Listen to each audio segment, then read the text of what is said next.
जी हाँ, नमस्कार दोस्तों। आप सभी का एक बार फिर से आपके अपने चैनल DKY क्लासेस में आप सभी का अभिनंदन है। मैं आप लोगों के बीच एक बार फिर से आ चुका हूँ।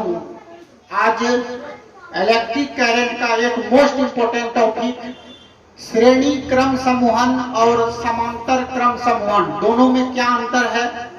इससे पहले हम लोग दोनों को सिद्ध करके देखे थे, श्रेणी क्रम समूहन को भी और समांतर क्रम समूहन को। आज दोनों में क्या अंतर है ये हम लोग जानने का प्रयास करेंगे। बहुत इंपॉर्टेंट टॉपिक है, तो शुरू करते हैं हम लोग आज का वीडियो। श्रेणी क्रम समूहन तथा समांतर क्रम समूहन में क्या अंतर है ये हम लोग देखेंगे। यहाँ पर फिगर भी हम बना चुके हैं। ये आपको श्रेणी क्रम समूहन है। श्रेणी क्रम में प्रतिरोध अलग अलग होता है, R1, R2, R2, और इसमें विभवांतर भी अलग अलग होते हैं, V1, V2, V3। और इसमें एक ही सीरीज में है तो इसलिए इसमें धारा जो है सेम जाता है सब।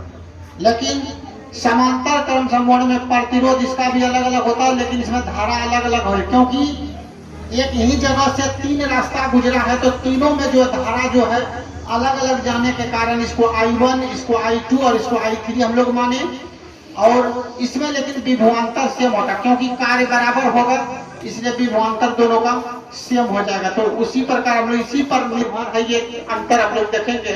पहला पॉइंट हम लोग क्या देख रहे हैं कि सभी प्रतिरोधकों में एक ही धारा प्रवाहित होती है। देखिए यहाँ पर हम लोग देख रहे हैं कि सभी प्रतिरोधकों में एक प्रतिरोध R1 यहाँ, ये R2 हो गया, ये R3, तीनों में क्या हो रहा है, एक ही धारा प्रवाहित हो रही है, क्योंकि एक ही सीरीज में है। जब एक ही सीरीज में है तो धारा तो सब में सेम जाएगा।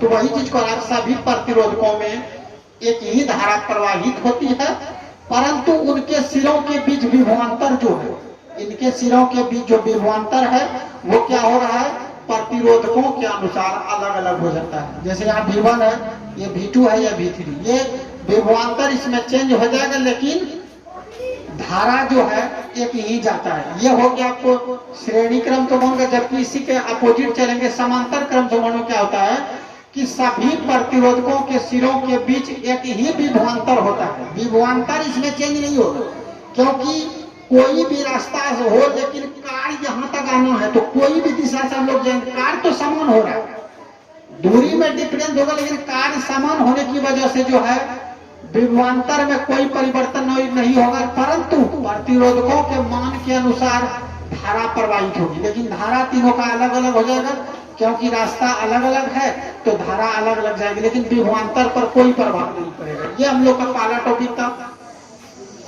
दूसरा देखते हैं कि प्रतिरोधकों का समतुल प्रतिरोध सभी प्रतिरोधकों के अलग अलग प्रतिरोधकों के योग के बराबर होता है। प्रतिरोधकों का जो समतुल प्रतिरोध है, इसका मान लीजिए एक समतुल हम लोग प्रतिरोध अगर बना लेंगे तो इसमें जो धारा प्रवाहित होगी है ना, इसमें जो धारा प्रवाहित होगी ये तीनों के योग, यानी ये अकेले जितना देगा ये तीनों के योग के बराबर हो जाएगा। प्रतिरोधकों का जो समतुल प्रतिरोध होगा सभी प्रतिरोधकों के R1, R2 और R3 अगर मान लीजिए इसको RS मान लेंगे तो इसका जो है योग के बराबर ये अकेले हो जाएगा। मान लीजिए जैसे हम लोग एक बर्तन में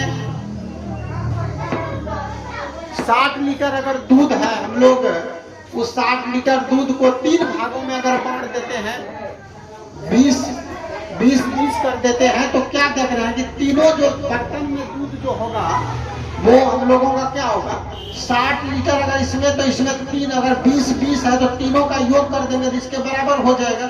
तो उसी प्रकार धारा प्रतिरोध यहाँ पर जो है ये प्रतिरोध जो है ये अकेले जितना प्रतिरोध उत्पन्न करेगा ये तीनों के समतुल के योग के बराबर होगा। यही हम लोग का दूसरा टॉपिक हो रहा है कि प्रतिरोधकों का जो समतुल प्रतिरोध है सभी प्रतिरोधकों के अलग अलग प्रतिरोधों के योग के बराबर होता है। जस्ट यहाँ पर आप लोग देख लीजिएगा, यहाँ क्या होता है, प्रतिरोधकों के जो समतुल प्रतिरोध का व्युत्क्रम हो जाता है। यहाँ पर हम लोग यहाँ पर जो है क्या होता है, बट्टे हुआ मामला जब ये आ जाता है तो समांतर क्रम समूहन में सूत्र हम लोग सिद्ध किए थे कि 1/R1 + 1/R2 + 1/R3। तो यहाँ पर हम लोग व्युत्क्रम देख रहे हैं, यहाँ पर तो सीरीज बाय में होता है कि RS इसमें जो है RS बराबर होता है R1 + R2 + R3। यानी R1, R2 और R3 के योग के बराबर RS होता है। तो इसीलिए यहाँ पर सभी अलग अलग प्रतिरोध के योग के इसमें लेकिन जो होता है नीचे जब वही मामला आएगा तो व्युत्क्रम कहलाता है। तो पहला का जो प्रतिरोधकों के जो समतुल प्रतिरोध है का व्युत्क्रम बट्टे है तो हम लोग इसको व्युत्क्रम बोलेंगे। तो सभी प्रतिरोधकों के अलग अलग यानी 1, 2, 3 जो है प्रतिरोध R1/R1 plus 1/R2 plus 1/R3 के अलग अलग प्रतिरोधों के व्युत्क्रम, ये भी बट्टे में है। तो यहाँ भी हम लोग क्या देख रहे हैं, व्युत्क्रम है तो योग के बराबर होता है। तीनों को जोड़ देंगे तो इसके बराबर हो जाएगा। ये हो गया हम लोग का दूसरा। तीसरा पॉइंट चलेंगे, समतुल प्रतिरोध का जो मान होता है प्रत्येक प्रतिरोधकों के प्रतिरोध के मान से अधिक होता है। तो अभी हम लोग जैसे ये अगर ये तीनों के योग के बराबर है ये, तो पहला का अगर बोलेंगे इससे तो ये अधिक होगा, इससे भी अगर हम लोग बात करेंगे तो इससे भी अधिक हो जाएगा, क्योंकि ये तीनों मिलाकर इसके बराबर है। एक से अधिक होगा, सिंगल कर देंगे तो उससे अधिक होगा। तो वही करेक्ट समतुल्य प्रतिरोध का जो मान है प्रत्येक प्रतिरोधकों के प्रतिरोध के मान से अधिक होता है। और इसी प्रकार इसका हम लोग देख रहे हैं समतुल्य प्रतिरोध का जो मान होगा प्रत्येक प्रतिरोधक के प्रतिरोध के मान से यहाँ कम हो जाएगा, क्योंकि बट्टे वाला मामला है। जब ये हम लोग बट्टे वाला मामला आएगा तो इसमें घट ही जाएगा, उसमें 1 से बढ़ेगा, लेकिन इसमें व्युत्क्रम है तो इसलिए इससे जो है इसमें कम ही हो जाएगा। तो इसमें क्या होता है, समतुल्य प्रतिरोध का मान प्रत्येक प्रतिरोधक के प्रतिरोध के मान से कम होता है।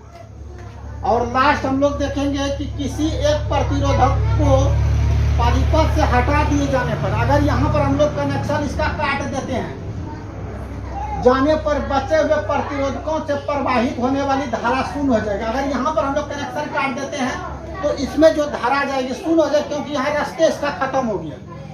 लेकिन अगर इसी की बात करेंगे समांतर क्रम समान प्रतिरोध में, तो किसी एक प्रतिरोधक को अगर परिपथ से हटा दिए जाने पर भी बचे हुए अन्य प्रतिरोधकों से धारा प्रवाहित होगी। जैसे अगर हम लोग यहाँ कनेक्शन काट देते हैं तो इसमें धारा नहीं जाएगा, लेकिन इधर से जरूर जाएगा, इधर से भी जरूर जाएगा। लेकिन सीरीज में वो बात नहीं, इसमें एक काटने पर पूरे का खत्म हो जाएगा। लेकिन समांतर क्रम में ऐसा नहीं होता, किसी एक प्रतिरोधक को परिपथ से हटा दिए जाने पर भी बचे हुए अन्य प्रतिरोधकों से धारा प्रवाहित होती रहेगी। तो ये बहुत आसान है, इसको आप लोग 1 बार 2 बार 3 बार देखेंगे समझ में आ जाएगा। अगर ये वीडियो आप लोगों को बहुत अच्छा लगा तो लाइक और सब्सक्राइब भी करें। धन्यवाद।